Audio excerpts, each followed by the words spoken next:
Muy bien, doctor, muchísimas gracias. Quiero compartir con ustedes esta experiencia de haber desarrollado las actividades docentes y de capacitación de nuestro departamento y el traslado a la parte virtual. Eso quiere decir que va a tener mucho de testimonial esta presentación y espero que pueda generar algunas reflexiones que nos ayuden a aplicarlo en cada uno de nuestros ámbitos, no necesariamente en la docencia, sino en lo que hacemos, de tal manera de que sea un estímulo para poder cambiar, ¿no? La primera reflexión que les quiero presentar es si los medios virtuales ofrecen alternativas efectivas para transmitir y aprender intervenciones psicoterapéuticas, ¿no?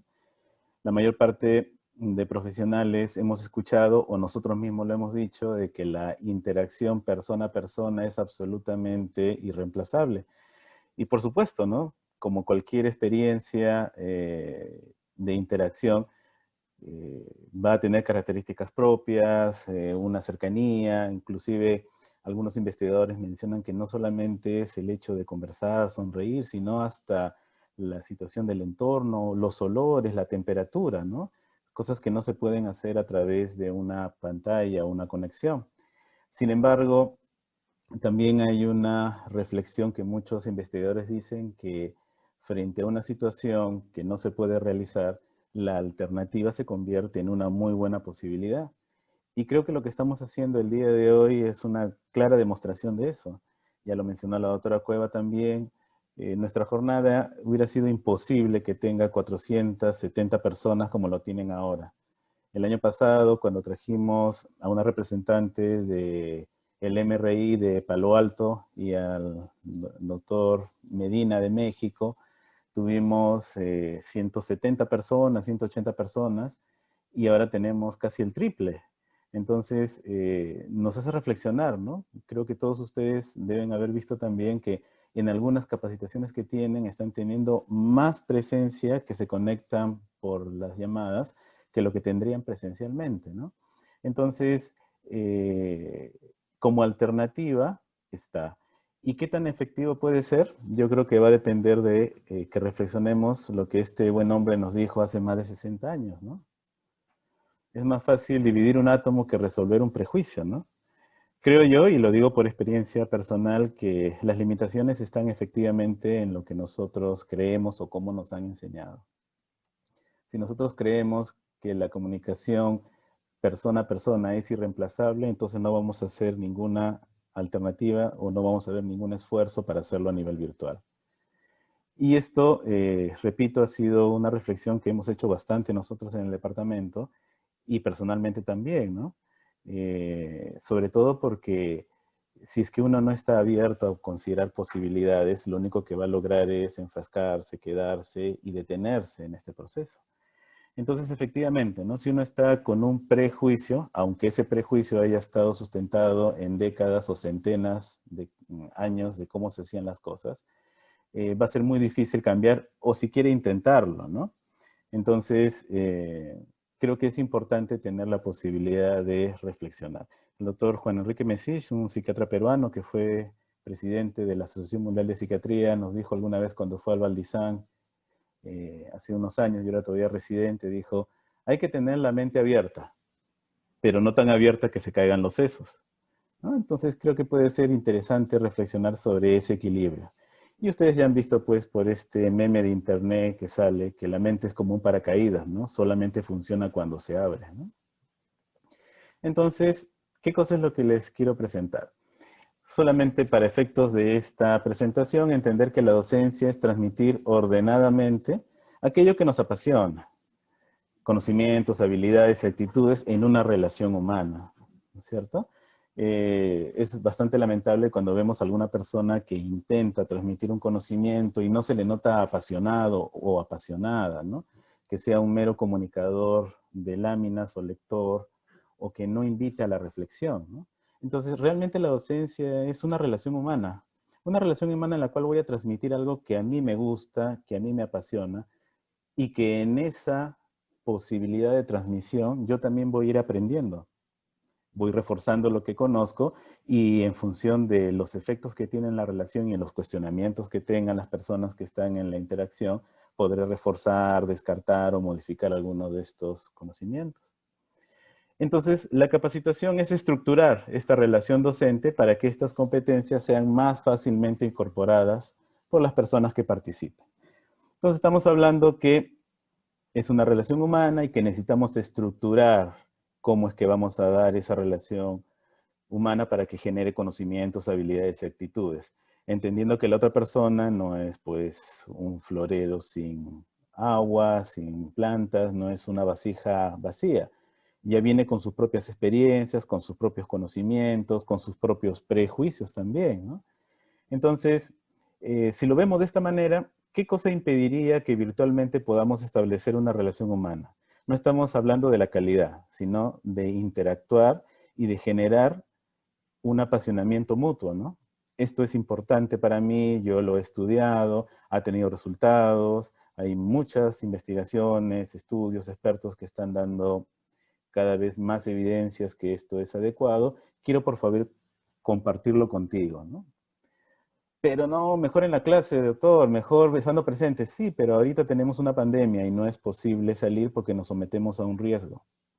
Entonces, que acabe la pandemia. Y si la pandemia no acaba en un año, entonces necesitamos reconfigurar nuestra concepción a que esta relación puede ser a este nivel. Va a ser muy interesante en la noche, en el último seminario, cuando hablemos con el doctor Lizardo y Linda González, la experiencia que están haciendo de las personas que han estado en UCI próximas a morir, cómo despedirse de sus seres queridos por una videollamada, ¿no? Personas próximas a morir que si no tuviesen esa posibilidad, ni sus deudos ni ellos podrían hacer esa interacción. Y esa interacción era absolutamente imposible porque estando en UCI no pueden entrar sus familiares. Entonces, esa interacción virtual ha sido irreemplazable para ellos y quedará en su memoria para siempre. ¿Qué necesidad existía entonces de virtualizar nuestras actividades de docencia y capacitación? En primer lugar, la rotación formativa que tienen los residentes de psiquiatría de nuestra sede y de otras en terapia familiar sistémica. El Hospital Valdizán, a través de su departamento, ya se ha explicado hasta el cansancio, somos la primera y la más sólida unidad de formación y de desarrollo de terapia familiar en el país, una de las primeras de Sudamérica también. Entonces, wow, si los residentes van y a veces hacen cola de hasta un año y medio para tener una rotación en el departamento de familia, los que son fuera de la sede, ahora ni siquiera se van a acercar y todo por una pantalla. Necesitamos ver cómo hacemos esa virtualización. Segundo, siempre había residentes que estando motivados querían seguir revisando casos clínicos o el enfoque sistémico porque lo que no se ejercita se termina por anquilosar, ¿no? Así decían los abuelitos y las abuelitas, ¿no? De qué órgano que no se usa quede en desuso. Entonces, nosotros como profesionales de la salud tenemos una formación en el modelo individual y no es que no seamos inteligentes, somos muy inteligentes, sino de que no tenemos ese refuerzo de ver las cosas de una manera sistémica y grupal. Entonces, surgió el reto de que algunos residentes que habían terminado la rotación estaban motivados y decían, bueno, ¿qué podemos hacer? Algunos decían, ya que se está haciendo la rotación virtual, doctor, ¿puedo yo también participar? Entonces yo les decía, bueno, pero la rotación es para tus colegas que están en este momento, ¿no? Tú ya las terminaste, tendríamos que pedirle permiso a ellos para que tú participes. Y de ahí salió un poco la idea y cómo no hacemos algo diferente. Y eso lo vamos a ver de acá un momento.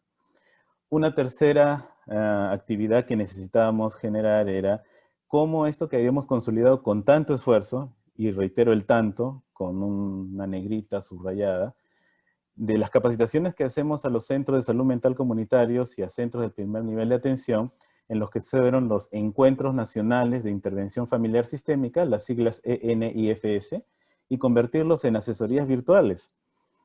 Porque si bien es cierto, todos estamos absolutamente de acuerdo con que la atención comunitaria es lo más eficiente y lo más adecuado, ¿quién en su sano juicio podría estar en contra de eso? También es cierto de que como parte de una organización, también tiene ciertas limitaciones con respecto a los desplazamientos y con respecto a lo que es también las estructuras de la capacitación. Entonces, algunos profesionales, felizmente no muchos, pero algunos profesionales han generado una dicotomización que no es la adecuada, ¿no? Es algo así como que las instituciones especializadas tienen que morir y desaparecer, y los centros de salud mental comunitarios son los que van a comandar todo, tratando de hacer una división en la cual no podemos colaborar. Y la idea es que, por supuesto que lo podemos hacer, y la mejor demostración lo vamos a ver de acá a unos minutos en las láminas. Entonces, independientemente de lo que algunas personas piensen, lo que necesitamos es colaborar entre nosotros. Como una institución que tiene 40 años de experiencia en terapia familiar en el modelo sistémico podría desaparecer y decir que eso es absolutamente absurdo por estar dentro de una institución especializada?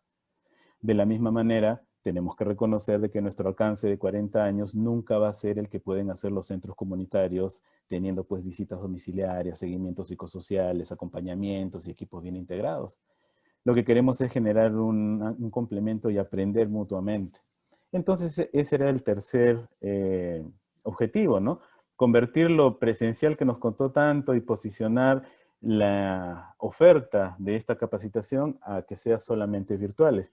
Y hago un hincapié aquí porque cuando nosotros empezamos el año 2018 en nuestras atenciones, nuestros encuentros nacionales, también planteamos que se hiciese asesorías virtuales que eran los lunes al mediodía para que se conecten los profesionales de los centros de salud mental comunitario y discutan sus casos de familia, que planteen qué preguntas tengan. Inclusive ofertamos el correo electrónico para que puedan hacer sus preguntas y discutir. ¿Y por qué a las 12 el lunes? Porque a esa hora pues trabaja el personal de telesalud de nuestro hospital, ¿no? No podía ser en la tarde porque no había nadie, no había cómo entrar al espacio. Y en las noches ya no era horario de trabajo, porque los profesionales decían, doctor, a esa hora estamos atendiendo, es imposible. Entonces teníamos 10, 12, hasta 20, tuvimos personas que se conectaban para hacer casos. Y si alguno de ustedes estuvo en ese momento, sabrá que algunas veces nosotros planteábamos qué caso discutir y había un silencio, como que si se estuviera esperando que se hiciese una presentación, una charla, una conferencia, en lugar de facilitar esto que estamos haciendo ahorita, ¿no? Conversar, reflexionar. No importa que no estemos de acuerdo, pero planteemos nuestros argumentos y de esa manera veamos cómo construimos una realidad distinta. Y el cuarto punto, cómo convertimos esa jornada científica que ya el doctor Lizardo ha descrito brillantemente en la ceremonia de celebración de nuestro 41 aniversario, que tanto esfuerzo nos costó, cómo convertirlo ahora a 100% virtual. Y bueno, la mejor demostración es lo que estamos viendo ahora. Vayamos de una manera rápida a ver efectivamente cada una de ellos. La rotación de terapia familiar de los residentes de psiquiatría. Nuestro departamento históricamente ha recibido a residentes de psiquiatría de nuestra propia sede, pero también desde hace más de una década los residentes del Instituto Nacional de Salud Mental, Honorio Delgado y de Onoguchi, así como los residentes del Hospital Loaiza, además de los residentes del Hospital Cayetano Heredia, han sido asiduos rotantes por nuestro departamento. Recientemente hemos tenido rotantes de la Residencia de Medicina Familiar y Comunitario, que vienen desde hospitales como el San José, como el Hospital de Puente Piedra, del Hospital Almenara o de alguna DISA, ¿no? Entonces, hemos tenido esa población cautiva, digamos. De ahí el reconocimiento que ustedes vieron de la Universidad Cayetano Heredia en el año 2007, me parece, en el cual hicieron una encuesta a todos los residentes de psiquiatría de Cayetano para que elijan cuál fue la mejor rotación de su formación, de su año, perdón, y eligieron pues la rotación en familia. ¿Cómo es nuestra rotación? Dura un mes actualmente, antes era un poco mayor, era 2 o 3 meses inclusive, cuando yo hice la residencia eran 2 meses obligatorios. Presencialmente tenía estas actividades. Los residentes participaban en las sesiones de terapia familiar o de pareja y participaban en las terapias que iniciaban, es decir, sistemas terapéuticos que empezaban. Por lógicas razones, porque el introducir un elemento, una persona en un sistema de terapia que ya estaba en inicio, podría generar un cambio, porque todo lo que sucede en un sistema tiene una repercusión en todos sus miembros. Y ya vamos a ver cómo esto después se convirtió en una referencia más que en una seguridad en la parte virtual. Entonces se pedía a los residentes que participaran al menos en 12 de estas sesiones nuevas, ¿no? 12 horas de sesiones de terapia. Revisión de temas que se daban 2 horas a la semana, en las cuales se veía fundamentalmente los aspectos de la comunicación humana, la importancia del síntoma dentro del sistema familiar, qué importante es identificar la queja, la demanda y las hipótesis desde el punto de vista sistémico, el entender cómo es que se estructura y se clasifica a las familias del punto de vista sistémico para su intervención, cómo es la intervención en familias que tienen un integrante con psicosis, con trastorno de conducta alimentaria, con depresión, el afronte de los problemas de pareja, violencia sexual, etcétera, etcétera. Los residentes preparaban un tema y lo exponían a sus colegas y el equipo terapéutico del departamento estaba presente para hacer los aportes. La discusión de sesiones o discusión de casos clínicos implicaba que las sesiones en las cuales entraba el residente después hacía un resumen y lo presentaba justamente frente al equipo terapéutico y sus colegas para discutir cómo es el enfoque sistémico, cómo se puede entender de una manera distinta lo que está sucediendo a esa pareja o a esa familia y reforzar los conceptos que en la revisión de temas se hacía. Se tomaba un control de lectura semanal. Había 4 grandes bloques de información dentro de la rotación. El primero que tiene que ver con todo lo que es la teoría de la comunicación, el otro de todo lo que es la teoría de los sistemas y la cibernética, lo que tiene que ver el análisis de la demanda en el contexto sistémico, los problemas del ciclo vital y los problemas de pareja. Esas eran lecturas seleccionadas que los residentes necesitan leer y se les hace preguntas conceptuales al respecto de lo que han leído para que puedan aplicar efectivamente esos conocimientos. Y algunas veces cuando el tiempo nos daba, no era todos los meses, un videoforo, ¿no? Poner una película y discutir la implicancia sistémica que tenía esta presentación. Esto, en resumen, nos daba 128 horas al mes de permanencia del residente en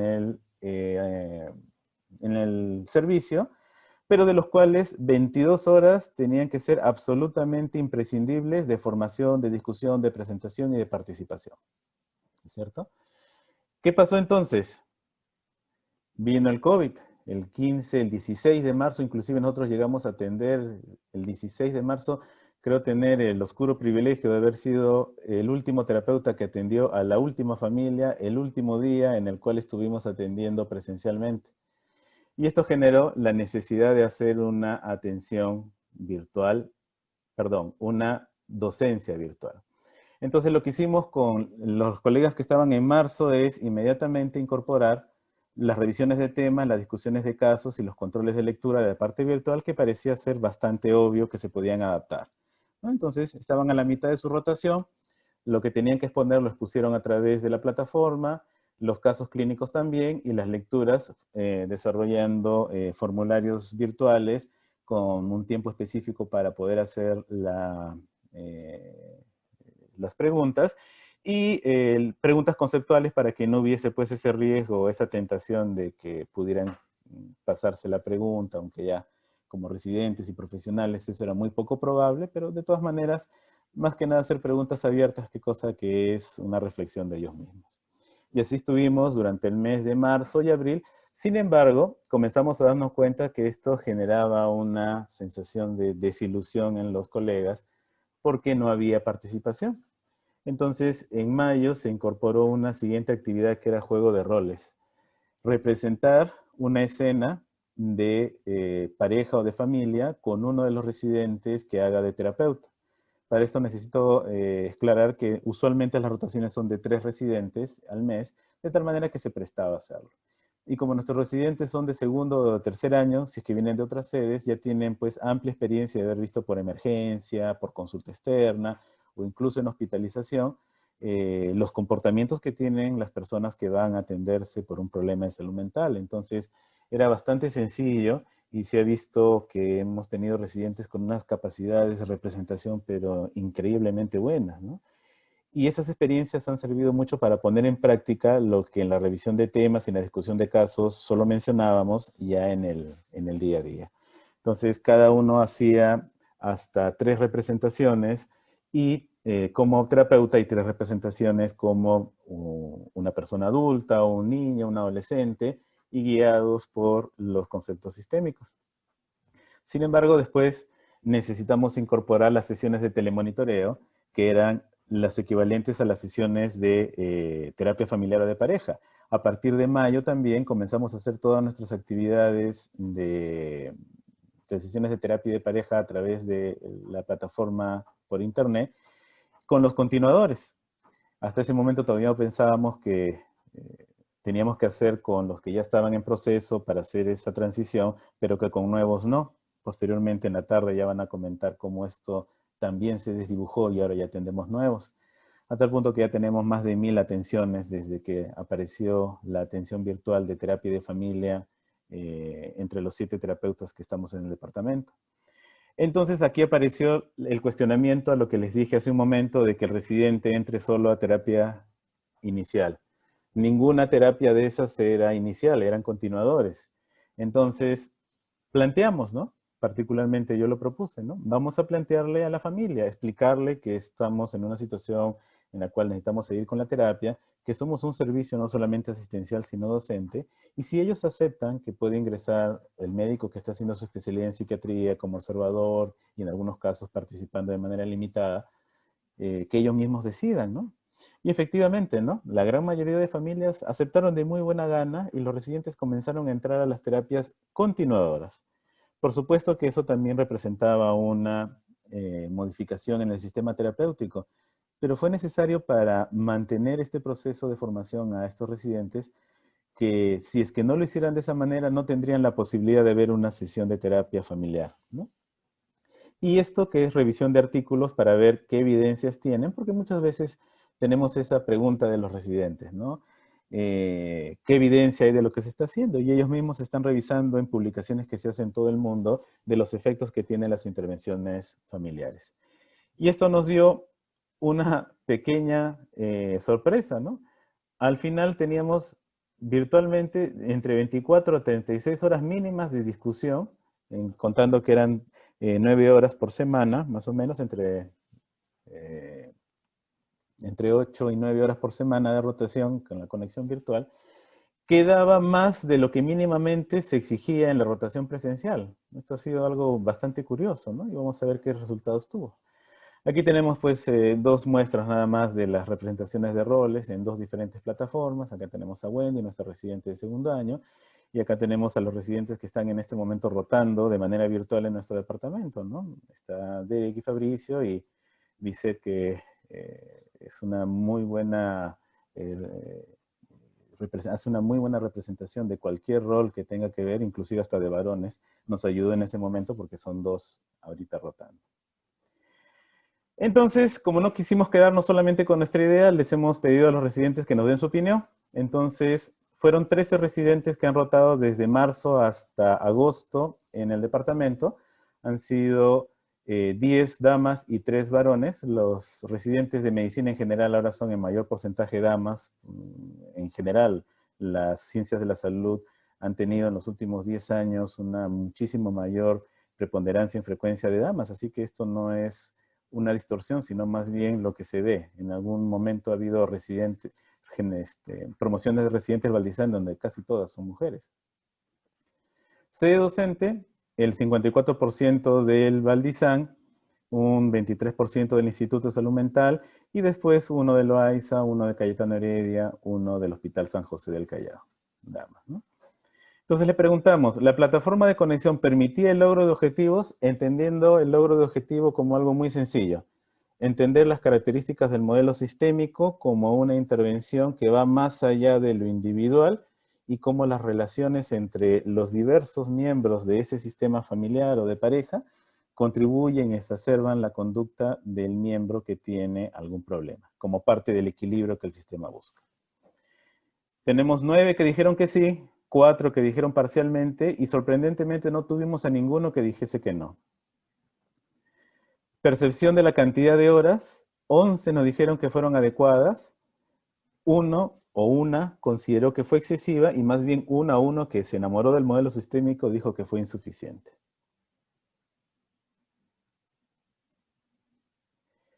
¿Qué nivel de importancia percibida en su rotación de cada una de las actividades? Se les preguntó también. Todo lo verde es muy importante, lo azul es importante, lo amarillo es regular, lo naranja poco importante, lo rojo nada importante y lo gris es que no se realizó en la rotación. Como ustedes verán, ampliamente la discusión de casos clínicos fue la que tuvo mayor cantidad de respuestas que eran muy importantes, las revisiones de tema también, los juegos de roles entre lo importante y lo importante también era la gran mayoría, y la revisión de artículos no tanto lo muy importante, pero sí mantiene una gran cantidad de apreciación. Las sesiones de telemonitoreo sí tuvieron algunos que consideraron regular porque, como les repito, el no haber tenido esa experiencia de verlo presencialmente y conectarse por la plataforma a un sistema que no conocen cómo se desarrolla el proceso terapéutico, genera pues una necesidad de entender muchas otras cosas que en el momento de la discusión se hacía con cada terapeuta.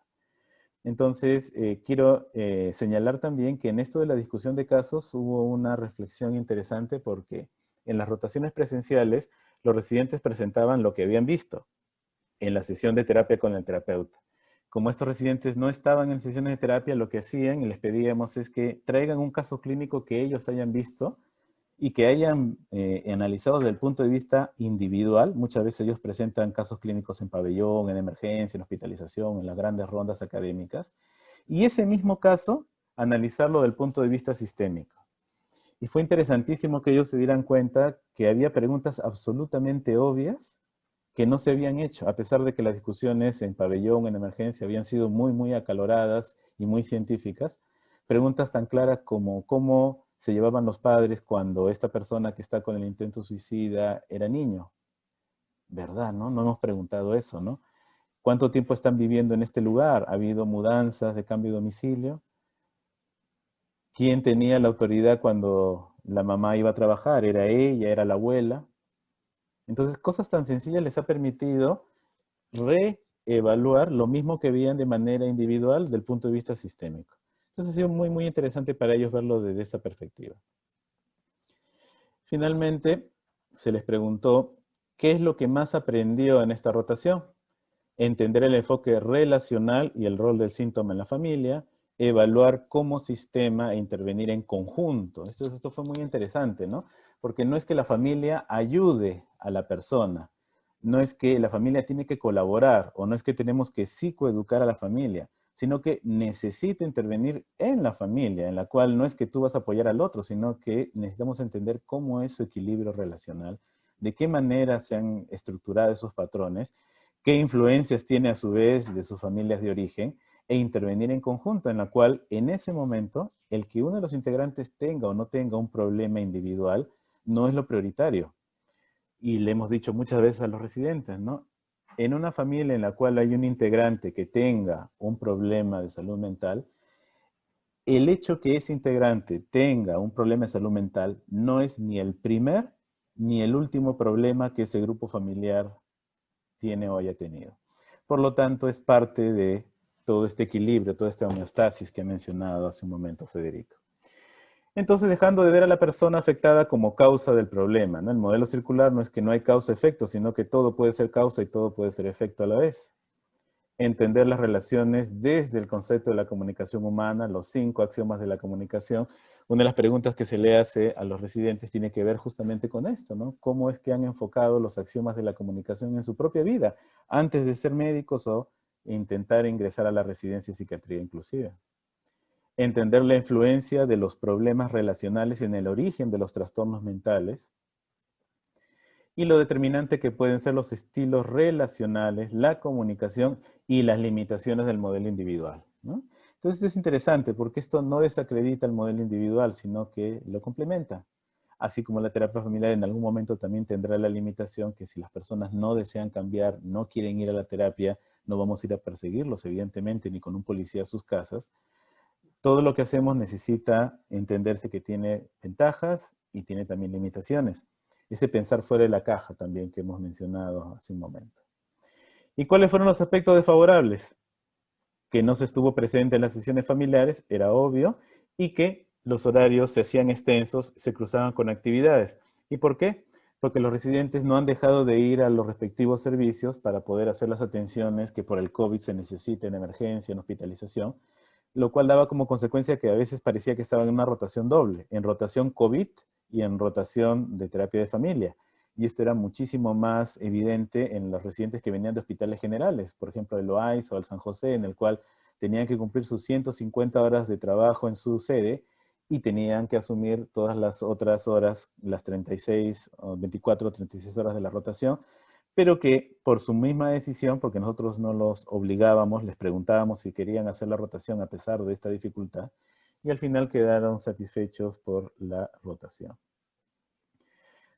De aquí paso al segundo rubro, los seminarios de discusión de casos clínicos con enfoque familiar sistémico.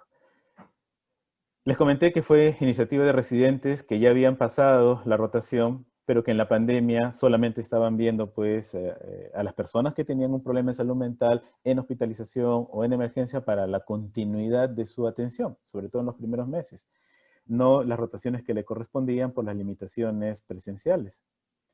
Entonces se planteó y se aceptó hacer reuniones virtuales de 2 horas, 2 veces al mes, entre julio y septiembre. Ya hemos hecho 6. O mejor dicho, vamos a terminar la sexta ahora en septiembre, la siguiente semana. Un promedio de participación de 12 personas, 2 presentan casos, de los cuales 12 son residentes de psiquiatría, 7 del Valdizán, 3 del Arco Herrera, 1 de Loaiza y 1 del San José.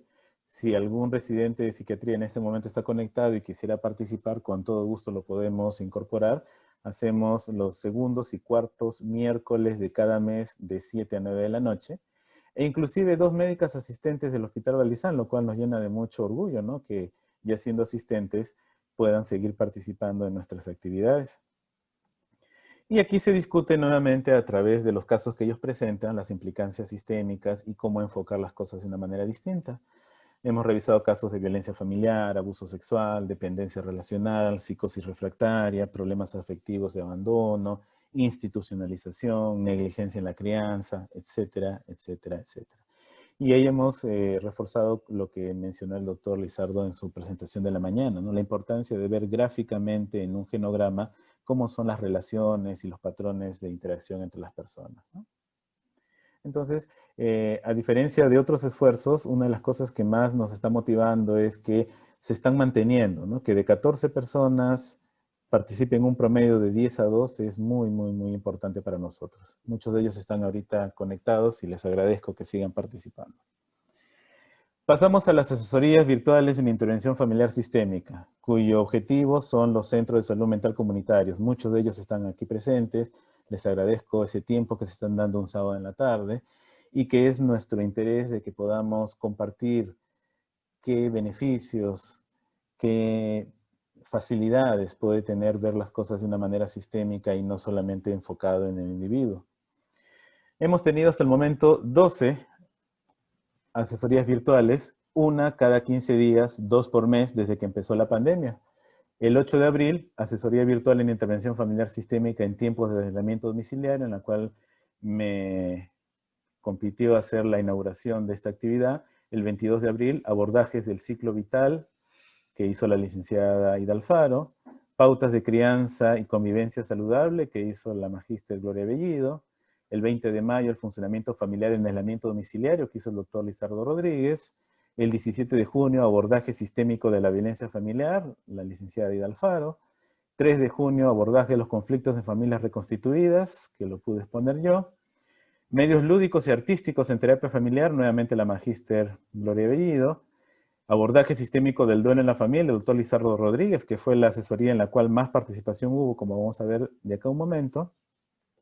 Expresión de emociones en la familia, que lo expuse en su momento yo también. El enfoque sistémico de la terapia familiar en adicciones, el 19 de agosto. El 2 de septiembre, la espiritualidad como estrategia en psicoterapia. Y hace unos días, la magíster Gretel Paz nos ha brindado la conferencia sobre los secretos de la familia, los secretos en la familia y la pareja. Las últimas 5 están en nuestro canal de YouTube del Departamento de Familia, están las grabaciones para que puedan verlas. Y hemos, durante este proceso, utilizado plataformas como el Jitsi, el Meet, el Zoom, nuevamente el Meet, otra vez el Zoom, hasta que finalmente, gracias al esfuerzo que el hospital ha hecho, nos han dado ya una sala Zoom para el departamento, así como a otros servicios también para poder hacer las capacitaciones, con lo cual estamos profundamente agradecidos. ¿Cuál es el impacto? Miren, en la última atención presencial, abajo, los ENIF son los Encuentros Nacionales de Intervención Familiar Sistémica. Hemos tenido 3 hasta el momento, entre el año 2019 y el año 2020. El último fue en febrero del 2020, justo un mes antes de la pandemia. Asistieron 75 participantes de 29 centros de salud mental comunitarios de todo el país, de 11 regiones, autofinanciados, ¿no? Lamentablemente, no todas las regiones tienen para otorgarles viáticos, ni nosotros como hospital tampoco teníamos ese presupuesto, así que ha sido claramente su propia motivación de desplazarse de zonas tan lejos como Puno, Cajamarca, Loreto, Amazonas, etcétera, ¿no? Entonces, acá les muestro un resumen de lo que hemos realizado, ¿no? Cada uno de los puntos son una de nuestras asesorías virtuales. Abajo están los temas y ustedes pueden ver que tenemos un pico grandísimo aquí en la asesoría virtual sobre duelo. Esa fue la razón por la cual escogimos como tema central y final de nuestra jornada el duelo desde el punto de vista sistémico que van a ver con el doctor Lizardo y Linda González al final de nuestra sesión. 116 personas. Si sacamos un promedio, es entre 60 y 65 personas que se han conectado a nuestras asesorías virtuales. Recuerden que les había dicho que a nuestras asesorías que hacíamos los lunes al mediodía eran de 10 o hasta 20. O sea, haciéndolo desde el punto de vista virtual en las noches, se ha triplicado esto. Y la representación de los centros de salud comunitario está abajo. Esta es la cantidad de centros que han tenido algún integrante que los representa en nuestras asesorías virtuales. Más o menos es un promedio de 17 o 18 centros de salud mental comunitarios que están representados consistentemente en nuestras intervenciones. Y esta es una muestra de lo que opinan los profesionales que participan en nuestras asesorías. Solamente he puesto de la 9ª y la 10ª con los temas. El azul es muy satisfecho, el rojo es satisfecho, el naranja regular, el verde insatisfecho y el morado muy insatisfecho. Ustedes verán que en la 9ª, de 66 respuestas, el 90% estaba satisfecho, muy satisfecho, y el otro 10% casi satisfecho. En el de enfoque sistémico de las adicciones, entre los muy satisfechos y los satisfechos nuevamente llega al 94%. Entonces, se está notando que no solamente es el interés, sino que les resulta útil a las personas que están participando. Y finalmente, en los últimos minutos, voy a hablar muy brevemente de lo que es la jornada científica actual, desde un parámetro referencial absolutamente, porque no es lo mismo un inscrito que el que participa. Ya sabemos que estamos entre 420 y 440 de personas conectadas en simultáneo. Ahorita hay 465, pero es un pico. El promedio ha sido 420. Pero hemos tenido 1.265 inscritos. Y acá muy rápidamente les mostraré que son 85% mujeres y 15% varones. Lo que les decía, ¿no? La participación importantísima de las damas en el área de la salud y en la salud mental de nuestro país. Hay dos picos, ¿no? Entre los que tienen un ejercicio profesional de solo 3 años, profesionales jóvenes, o los que tienen también ya más de 10 años de experiencia. Eso también nos complace, ¿no? Hay un equilibrio ahí. Miren, casi el 50% ha escuchado o ha tenido una capacitación previa de lo que el modelo sistémico es. Y tenemos que a nuestros encuentros han participado un 30%. Es decir, la mayor parte de personas que están conectadas ahora son algunas que no han tenido contacto con nosotros previamente. Así que esperemos que esté a la altura de sus expectativas lo que estamos desarrollando. De estos profesionales, miren ustedes, psicólogos son 484, trabajadoras sociales 256, son los dos grupos profesionales que más se han inscrito, junto con los médicos, juntando todas las especialidades, sus especialidades y médicos en formación en la residencia de psiquiatría y de medicina familiar. Después tenemos estudiantes, tenemos casi 100 estudiantes de la salud, nos agrada muchísimo que se interesen ya desde el pregrado en estas intervenciones, y después el resto de profesionales. El trabajo, el MINSA, es el mayor público que ha estado interesado. Nuestros centros comunitarios ha habido 213 personas que se han conectado, y después de salud, Fuerzas Armadas, etcétera, ¿no? Tenemos un grupo de privados y de otros que también ha sido importante. Y esta es la representación de los inscritos. Miren, tenemos el privilegio de que tenemos un representante inscrito, al menos, en cada región. Y las regiones donde más se han inscrito son Arequipa, Callao, Cusco, Huánuco, La Libertad, seguidos por Ica y Junín, y ya después con menos cantidad Anca, Chapurima, Lambayeque, Lima Provincia, San Martín y Tacna. Pero tenemos al menos algún inscrito de alguna de las regiones, lo cual nos motiva, ¿no? Que a pesar de las limitaciones en las difusiones que tenemos y la amplitud de los centros comunitarios, estamos llegando a ellos, y no solamente llegando, sino que se han interesado. Estos son los centros de salud mental comunitarios que se han inscrito a través de alguno de sus miembros durante esta jornada. Actualmente en el país hay 154 centros de salud mental comunitarios en todo el territorio. De esos 154 tenemos un representante al menos de 91 de ellos. Creo que esto es algo muy, muy importante. Todos ustedes están representados allí, los que están conectados. No voy a poder leerlos, pero siéntanse agradecidos, y también les agradecemos que estemos compartiendo en esta tarde. Conclusiones. La primera y más importante barrera a vencer es la actitud y la disposición para el cambio. Si decimos no se puede, no vamos a hacer nada. Así que depende de lo que está en nosotros el poder adaptarnos. Obviamente, no solamente la disposición y la actitud va a ser suficiente, necesitamos coordinar, necesitamos saber manejar, disponer y adaptarnos a los recursos tecnológicos. Yo quiero hacer un homenaje a las terapeutas del departamento que están haciendo todas sus actividades a través de un celular. Muchas veces, para un muchacho de 20, 22 años, podría ser muy fácil manejar un celular. Pero estamos hablando de terapeutas que, de todas maneras, por dificultades de la vista o dificultades con respecto al dominio tecnológico, se han tenido que adaptar. De eso van a hablar también de acá a un momento en la siguiente o subsiguiente intervención. Pero es necesario manejar estos recursos tecnológicos. Tercero, se requiere un trabajo en equipo experimentado. No se puede virtualizar lo que no funciona bien presencial. Eso es lo que pasa, por ejemplo, cuando se quiere hacer la virtualización de una historia clínica, cuando el manejo presencial de la historia clínica no es bueno. Si tenemos un equipo que trabaja bien y que sabe lo que hace, el virtualizar se convierte en una consecuencia, aunque un poco dificultosa, que también va a tener ese impacto. Lo vamos a ver también en el transcurso de la tarde. Comprometido y coordinado. Hay que saber dirigir, hay que saber delegar, hay que saber confiar y hay que reconocer los méritos y los logros. No hay nada más desgastante para alguien que se esfuerce en hacer algo nuevo, que lo ignoren o que no le digan nada o que simplemente le digan bien nada más. Es importantísimo que en sus equipos, cuando alguien haga algo más de lo que le corresponde, a ese tienen que hacerle fiesta, tienen que quererlo como si fuese un elemento muy valioso, porque la idea no es castigar al que no hace nada, sino beneficiar al que sí lo hace. Iniciativa e innovación metodológica y la paciencia, persistencia en las actividades, disfrutar lo que uno hace. Si no te gusta lo que haces, vas a terminar renegando, fastidiándote, molestándote, etc. Y mucha tolerancia a la frustración, ¿no? Mucha tolerancia a la frustración, porque cada persona tiene derecho a pensar lo que él o ella desee. No podemos cambiar a nadie, pero sí podemos invitarlo a que haga algo distinto. Y nosotros hemos invitado reiteradamente hace 3 años a nuestros residentes y a los profesionales de los centros de salud mental comunitarios a que consideren que la experiencia que tenemos como servicio les puede ayudar. Felizmente hemos encontrado una respuesta agradable y afectuosa en ellos, y estamos construyendo ese proceso de que se incorpore el modelo sistémico en la atención de salud mental en todo el país. Cuando la situación es buena, hay que disfrutarla. Cuando la situación es mala, hay que transformarla.